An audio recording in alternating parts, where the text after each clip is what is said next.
Hello, my name is Lusitania Blanco, the sister, and we're reading SaturnastraMonkey King. This is chapter 11. The following day, Abel's party left Alina with her merchants, and Eden and the invisible army made their way towards Candra. And on the meantime, Abel continued with her ganta towards Lusitania, and 2 months passed before the bird sent Abel news of Candra. And as he had expected, Alina's father had been executed, and the reason behind it was a bit bizarre, and he had allowed a steel sword displayed in his home to rust, and it was an affront and an insult to the god Hexing, and for committing such an anathema, he had liquid mercury poured down his throat. And he had received this information while taking a walk by the beach near his tower, and the air was warm and the waves almost non-existent, and he liked the ocean when it was this eerily calm. And the silence was then broken by the arrival of the birds, and thundering over the chirping and the squawking was the hooting of Gargantua, and powering him into the water till it was up to his head, and a shark lazily tried to nibble at his tail, but he swatted it away with a staff, and after searching a bit, he felt a stony hand reaching towards him, and it handed him the 4 ampules, and it then materialized into the fist. And carrying a 4 was always a short, but someone as small as Abel. And in part because taste for Abba was as tall as he was, and after getting them out of the water, he spellbound the largest 2 while he carried the other 3 in his person. And back inside the tavern, Garganta was waiting for him to give him the news, and in her usual choppy fashion, she said, "Man dead, Mercury drank. Disrespected metal, so metal he drank. And it sneak open respects metal, and non-humans don't hex in different morality like metal Guinevere before Lancelot." Wait, what? What about Lancelot? Asked Abel, not getting it. Chivalry, honor, sword, god, lady, see? Said Gargantua, lifting an imaginary sword. "Oh, I see," said Abel, pretending to understand. And 3 weeks passed, and then Ida returned from her reconnaissance mission in Candra. And her final observations drew into light the problem in that city. As a whole, Hexing is a goddess 100% for humans. And according to her lord, she had offered the knowledge of iron and steel to humans to help them survive in the wilds, and she had gained more prominence as the development of iron had shifted from weapons of war to more household items. And whenever an item rusted, it was a sign of the displeasure of the goddess. So if you have like a steel or iron, a metal something in your house rusting, it means that like the goddess of metal is angry at you, and then they're gonna make you drink metal. Brutal. And with her high priestess not stating otherwise, this police had gained prominence over the last decade, and there were entire volumes dedicated to explaining what each rusted item meant. And for the superstitious local, a rusted sword was the mark of an evil serial killer. And since the law had failed to catch such a vile person, it was believed that the goddess rusted his weapon of choice to help the proper authorities find that person. And it was the official reason why Alina's father was put to death, and the true reason why the outsider had been killed was never discovered. And with the issues in Candra more or less resolved, Abel was able to rally his resources to other projects, and the final matter was taken care of was the pleasure gardens, and constructions for the gardens were already underway, and he had planned to build 5 different types of gardens, and it was themed after a habitat, and there was the situation in the Goblin Desert and the outskirts of Lusitania. And there was in the lands of Albion and in the northern islands of the continent, and the 4th was in the plains located in Sassari and Praga, and the last in the windy slopes, and its location was chosen because of their unique ecology, and going from desert to tropical to boreal to perfect to mountains, and the first 3 were already completed, and it was the latter 2 which were causing trouble. And the ones in the mountains were creating logistic issues for the Nagas, and they were not much mountaineers, and Haas could not put up with the thin air. And Abel was forced to look through his ranks and form together a building party who were descendants of apes from the highlands. And the second problem they had to do with was the occasional draconic resident, and it was the favorite flying spot for the fledgling dragons, and the dragons as usual did not seem to mind the Nagas, but the human subcontractors were often attacked by the draconic residents. And construction was going slow and steady, and Pierre estimated that they would get that garden completed in 3 years. As for the perfect pleasure garden, it was located in prime farming lands, and the nobles and feudal lords were not too keen on having the Nagas and the way that the Nagas were planning to use their farms.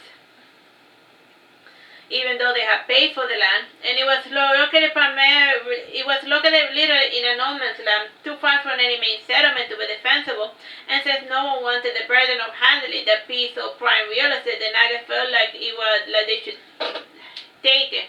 And unlike other types of public gardens, pleasure gardens had venues for recreation and entertainment, and it featured a concert hall, a public library, and numerous bandstands, and a petting zoo, and a museum, and several other greenhouses. And the center for this pleasure garden was the glass tower, made from an iron sheet of transparent quartz, and it was a feat of draconic engineering, built in Lusitania and assembled in the garden, and its glistening surface made the humans wonder how the Naga had built such a monstrosity. And it was a commission work made by the cat-loving alabaster dragon named Seer. And aside from obsessing about furry little animals, Seer was also an avid jewelry maker, and the work and effort that would have taken humans years to make, he could complete in a matter of hours. And with his custom-made furnace built on top of an active volcano, he could mold the precious quartz into whatever form he desired. And the first floor was made of green paraziolite, and forehand green was the most beautiful color, and associated interior jade decoration was designed around other things he found pleasing to the eyes, like panthers, sleek bamboo plants, singular triangle-shaped furnace, porcelains, and penguins. The second floor was made of Modian smoky black quartz. And reminiscent of the night, he decorated this floor with scenes that inspired the mind. And the roof in each of the floor was dedicated to a different segment of the night sky, and he used different sponges to painstakingly show the correct glow of each of the prominent stars, and for the eye of blood red, he used a ruby the size of a fist, and the sky belt was made with lace agates, and he also used different gems for each of the moons and the planets in the visible skyline of Saturnastra. And at the center of this floor was the temple dedicated to Anu, the god of the stars, and the statue was made of solid Hibonite rock, and Seer was not particularly religious like the rest of the draconic kind. However, he had always pondered why the lesser beings placed so much emphasis on worship of beings that rarely did anything for them. And from the darkness of the second floor, visitors could enter the rosy quartz room, and so he used this room and this rosy color to illustrate things he despised. Ironically, humans liked this room the best, and it had a perfect chronicle of all of the culture and technological achievements of humans. And other rooms were decorated with idealized nude statues, and a fan of disguised insults, the humans were always caught up in what Seer considered melodramatic nonsense, and the most prominent scene were lovers' quarrels. And since it was part of the day-to-day life for these medieval savages, they did not feel even remotely insulted, and they almost felt proud that their pathetic excuse of a life was being displayed in such a beautiful manner. And the fourth floor was made of pure quartz, and this floor had used as a bit of an advertisement, and its room related to the skills he possessed as an artisan, and it featured examples of his metalwork, jewelry, chip making, dress design, and alchemy. And all these items were hidden behind solid, clear boxes made of quartz, and opening them was out of the question, and moving them was also not possible, and these boxes acted like ampoules, preserving the piece by minimizing outside influences over the object. And the final floor had a flat roof with a stair that led outside for visitors to look out from the top of the fifth floor, and it was made of light yellow cedrine quartz, and the floor had a garden dedicated to the Seer's mother. And the walls had chronicled her peaceful life in the forest of Lusitania, and the overall architecture of the tower featured high roofs, large open windows, and when it rained, it was common for parts of the interior to get wet. And it also has square holes instead of doors, and he had originally wanted to have a traditional windows and doors. However, after doing some test runs, he realized that it would be too much of a chore for small creatures to open and shut such heavy doors, and to prevent thievery, he simply added spells and words to movable objects, and only the Nagas knew the secret words to move and relocate the chairs and other household items. And after much debate, the tower was named Soreti Guri, and the humans, however, referred to it as the Tower of Opulence. Time? 14 minutes. The perfect pleasure garden was completed by the winter, and it became open to by New Year's, and it was the first of the 5 gardens to be completed. And noble dignitaries from all over the continent made pilgrimages to the garden to see what all the fuss was about. And trailing behind the dignitaries was their armed party, in addition to merchants and other people of means. And there were few visiting poets who lived within walking distance of the garden, and they were followed by the mercenary Jews and curious highwaymen following the trail of wealth. And not finding walls, entering the garden was easy for the curious, and to protect the goods from thieves, the Nagas preferred the imprinting system, and the more experienced knew that it was no business to try to rob the Nagas, since their items were cursed. And as for the visiting nobles, that was another matter, and still armed security of the Nagas and the dragon seer tending to the gardens of the tower was enough to dissuade everyone from thievery.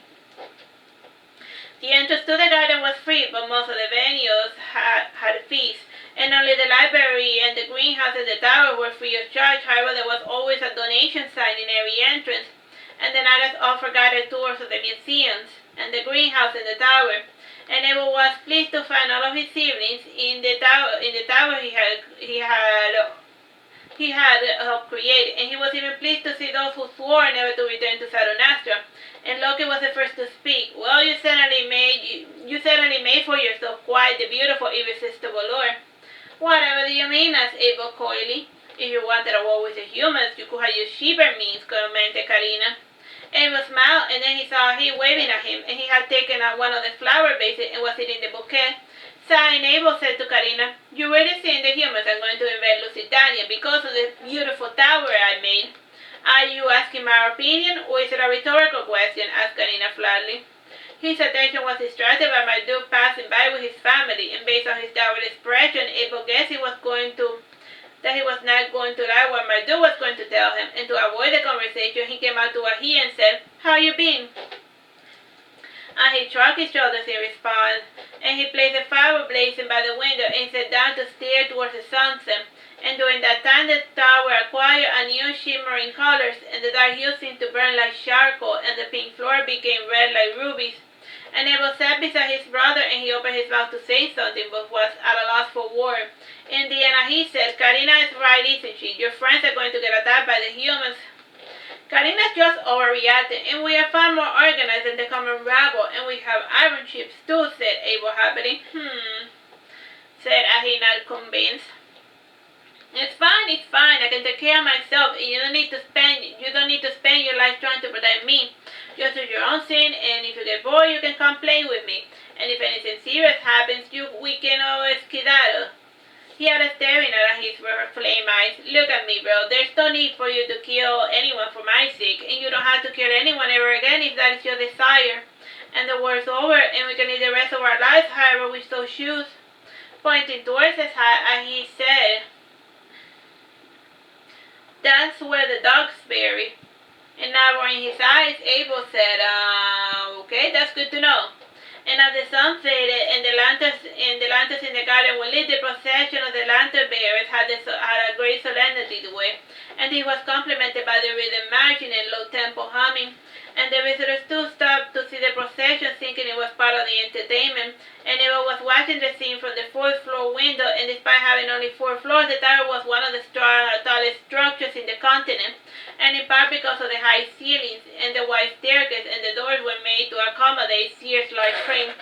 So like a 4-story house made by a dragon is like ridiculously tall, because it has to be high enough for like a dragon to be able to walk in and out of there. So it says so.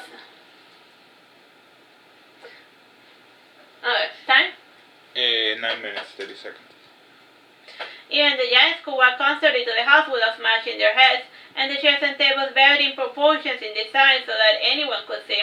And Sear had done this too to cater to the giants, and one of the tour guides, he said, "It took 19 months to build, but less than 3 months to put together. To solidify the complete form, all the rooms were set ablaze for 17 days, and it is the heat which gives Sorete Guri its structural integrity." "Why is it called Sorete Guri?" asked a small child in the audience. And Sear answered the question truthfully. "The tower has the name because it sounded cool." "But what does the name mean?" asked another person in the audience. "It means Thirstone, or something. I didn't pick the name, said Seer, putting down his watering pail. How much did it cost? Yelled one of the visitors. Ah, yes, a pertinent question in everyone's mind. Seer has very particular case, and by catering to his palate, he was more than willing to build a structure for us, explained the tour guide. Come on, how much did it cost for the dragon to make? How much would it cost us for the dragon to make an even fancier tower? Insisted another. Smiling coyly, the tour guide said, "Why don't you ask him?" Abel frowned when he noticed that he had left, and when his attention had wavered. And at this night, the tower had a unique glow to it, and somehow Seer had placed a stream of organisms inside the crystals, and at night they emitted a certain bioluminescence. And it seemed like a completely different tower at night, with each changing hues in each of the floor. And the first floor had changed from green to orange, and the black room glowed with a strong electric blue. And the pink floor had changed to lime green, and the white room had edgy rainbow delineations, while the yellow room emitted vibrant bloody red hues. And one had to be inside to fully grasp the color change for only the interior glow. And so the goodie was black silhouette edged against the starry night sky. And outside Seer was being badgered by another group, and when he saw Abel, he said, "I was not expecting this much attention. Are draconic architects really so uncommon?" And he smiled and said to him, "A dragon did not do anything to inspire awe." "Personal matter?" asked Seer coyly. "No, it's just something my doctor once told me," said he before eating a flower. "Time?" Yeah, 7 minutes. Seer addressing the new group, he said from behind a marble fence, "I am going to tell you guys the same thing I told the previous group. I only work with the Nagas, and if you want something from me, you have to go through them. Theobald then asked, and pray to tell what you have against other species. Nothing in particular, but the Nagas are cute and furry, and they make me smile when they talk and walk. And when I speak to you, for example, I cannot help but feel insulted," said the dragon, bellowing. And then he said, "And how dare you address me in such an informal manner, puny human?" And the visitors laughed at Seer's silliness, and he took a half-hearted laughter. And then he said more to himself, "See, you guys don't take us dragons seriously anymore, and you have to be a fool to work with people who see you as a walking joke." And the group slowly went downstairs, and in the end, Seer brought out a small box and some papers and a quill, and he randomly picked up one of the Naga children and had him write down the requests from the visitors and their addresses, and he will make them a peace, but only after they delivered the promised fee. And one of the nobles commented, "Normally I pay after the job gets done." "Well, you don't have much room for bargaining, do you? And I don't need anything from you, and you can do things my way, or we can go our separate ways," commented Seer. And while he was left alone, he said to Seer, "What made you want to come out of the world?" "Boredom, I guess," said Seer. "But what about your cats?" asked he. They're fine. Cats are not like dogs, and they can fend for themselves. And I have placed some food out for them, and just in case they fail the hunt," said Seer. And Abel felt a bit left out of the conversation, and his conversation was really interrupted by Theobald, who had returned alone. And he said to Seer, "And do you know anything about building military fortifications?" "No," said Seer flatly. "I have a little territory in the mountains, and I would like you to make a castle like the one Bersame has," said the brigand Theobald. "I would not know where to begin," said Seer, "and I have never seen Bersame's castle, and entering his premises alone is not very wise as of late." "How come you don't believe the malarkey of hauntings and curses, do you?" asked Theobald, laughing. "It is not a matter of believing or not," interjected Seer. "And what if I could just get you the blueprints and sketches?" suggested Theobald. "Signed," Seer said. "I suppose I can make the effort, but if you dislike the finished product, you are not getting your money back." "I wouldn't dream of it. And can you use the same materials of this tower?" asked Theobald. "No, not at the moment. I use most of the quartz in this project, and it's going to take at least 3 years for them to regrow," explained Seer. And the rest of the conversation developed into nonsense about the building project, and Theobald originated from the western continent, and then they claimed to belong to an illustrious kingly family known as the Plantagenets. And he claimed to have been kidnapped as a child, and when his rescue went awry, he ended up drifting up in the ocean for 2 months. And he does not remember by what means he ended up in this continent and returned to his new home. He decided to make living by wits alone, and whether his noble origin was true or not, Theobald wanted a fancy palace, and he wanted Seer to make it for him. and Abel left Theo and Theobald to their own devices, and he was curious to see what sort of play was being performed in the theater. Time, bro? 3 minutes, 30 seconds. Carlos Jones was performing a bizarre religious opera about a chameleon and a lizard, and the Supreme Being had commissioned the chameleon to inform the humans that they would live forever. And along the way, the chameleon had to stop and eat because he was slow, and he spoke of his missions to a naughty lizard, who decided to mess with the chameleon, and she went on ahead of him and informed the humans that they were going to die. And when the chameleon eventually arrived with his message, he was treated as a fake, and it even angered the humans, who proceeded to crucify the chameleon. And for killing his true messenger, the Supreme Being decided to make mankind mortal. And Abel had to admit that it was something different, but at least melodramatically pleasing. And Canavan always drew for the most exotic sources for his inspiration. And a light drizzle fell, dampening the feel of the open-air performances, and most of the folks took refuge in the towers and other venues that had roofs, and shivering, Abel saw a nestled next to his spear inside the temple of Aunumo, and he closed his eyes as a warmth slowly entered his frigid limbs. And feeling sorry for him, Inanna led her father's side, and he removed his travel cloak, and he placed it over the freezing nagas. And then when they were huddled together, they seemed like small frozen children. And this pitiful scene made Theobald feel a little sad. And patting his eye, he looked for a little notebook he always carried in his person. And removing the little protector, he scribbled a few notes with a charcoal pencil, and he gingerly opened Abel's fist, and he placed a note inside of it. And now it was past midnight. Abel awoke from his nap, and his companions were already up and about. And his back was resting against the hard stony leg of Aunumo, and he was stoically watching over him. And opening his fist, he saw the note, and he sighed while reading it, and it said, "As you had granted Awa's request." Alright, let's just leave it here for now. Bye bye and God bless.